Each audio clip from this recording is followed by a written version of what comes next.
xogayaha fulinta dowladda hoose 7 sano joog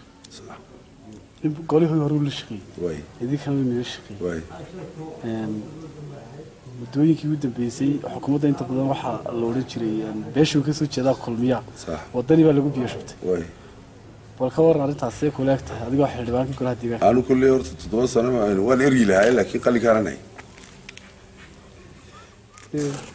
qalinka ayaan hayn maadaama aan qalinka hayna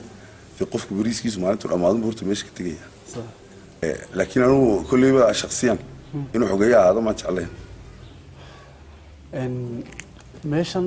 arabsiya degmada arabsiya beesha ka soo jeeda wadani bay ku biyo shubtay balay isaguna waxa kamid ah qiimo maalintii dhow ku jufada uu ka soo jeedo hoose dhinaca waay hooyadii iyo dhinaca aabihiba balka wararta horta wadani qori lama hor jooga reerkooda isagu waxa ogeeyay dawladda soo magacaawday dawladuna u shaqeeya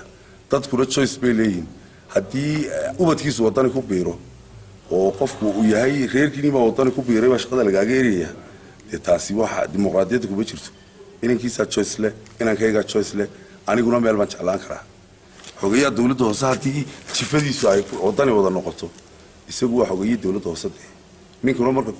hawl loo magacaabayo reerkiina ma ka adag tahay lama idhaatay oo haddii reerkiina ka adag tahay ma shaqeynaysaa ma taala meesha laakiin fikirka aad aaminsan mid ka duwan bisoo aaminsan maalintii ay ku biireen beeshta ku biirtay leeyahay wuxuu abaabulay xaflad isagoo gacanta ku abaabulay